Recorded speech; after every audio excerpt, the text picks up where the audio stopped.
গাজীপুরে ছাত্র জনতার উপর সন্ত্রাসী হামলার পর এবছরের ফেব্রুয়ারিতে সারা দেশে শুরু হয় অপারেশন ডেভিল হান্ট। আর মিটফোর্ডের সামনে নৃশংস হত্যাকাণ্ডের পর শুরু হয় চিরুনি অভিযান। আইন শৃঙ্খলা বাহিনীর এই দুই অভিযানের পরেও দেশে কি কমেছে খুন, নির্যাতন, চাঁদাবাজি? পুলিশ সদর দপ্তরের পরিসংখ্যানে দেখা গেছে চলতি বছরের জানুয়ারি থেকে জুন পর্যন্ত প্রতি মাসেই বেড়েছে খুনের সংখ্যা। এই সময়কালে খুন হয়েছে মোট ১,৯৩০ জন। পরিসংখ্যান অনুযায়ী জানুয়ারিতে ২৯৪, ফেব্রুয়ারিতে ৩০০, মার্চে ৩১৬, এপ্রিলে ৩৩৬ এবং মে মাসে ৩৪১ জন খুন হন। স্যান্ডেলিনা সো, রূপচর্চায় আভিজাত্য। আর জুনে চলতি বছরের সর্বোচ্চ খুনের ঘটনা ঘটে ৩৪৩টি। এছাড়া এ সময়কালে সারা দেশে ডাকাতির ঘটনা ঘটেছে ৩৬৬টি, আর নারী ও শিশু নির্যাতনের ঘটনা ঘটেছে ১১,০০৮টি।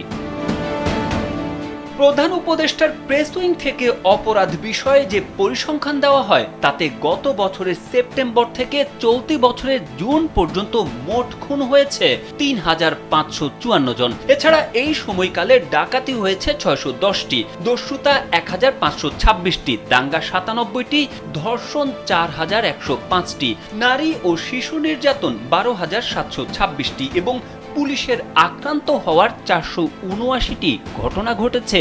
এই হিসেবে গত বছরের সেপ্টেম্বরের সর্বোচ্চ ৫৮৩ জনের খুনের তথ্য দেওয়া হয়েছে। এরপর সেটি কয়েক মাস ধারাবাহিকভাবে কমতে থাকে। এ নিয়ে একটি প্রতিবেদন করেছে বিবিসি বাংলা।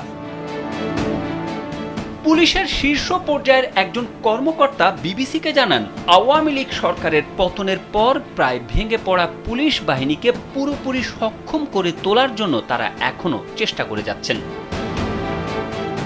পুলিশের সাবেক আইজিপি মোহাম্মদ নুরুল হুদা জানান, সমাজে অপরাধ সবসময় বাড়ে, বাংলাদেশেও তাই হয়েছে।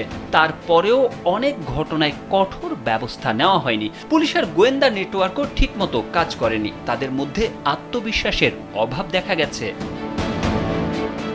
সমাজ অপরাধ বিশেষজ্ঞ ও ঢাকা বিশ্ববিদ্যালয়ের শিক্ষক তৌহিদুল হক জানান, কিছু ক্ষেত্রে ব্যবস্থা নিতে গিয়ে পুলিশও নিরাপত্তা সংকটে পড়েছে। যেসব পুলিশ দায়িত্ব পালন করতে গিয়ে সমস্যায় পড়েছে তারা ঊর্ধ্বতন কর্তৃপক্ষের যথাযথ সমর্থন পাননি। সব মিলিয়েই আইন শৃঙ্খলার বর্তমান ঘাটতির পরিস্থিতি তৈরি করেছে।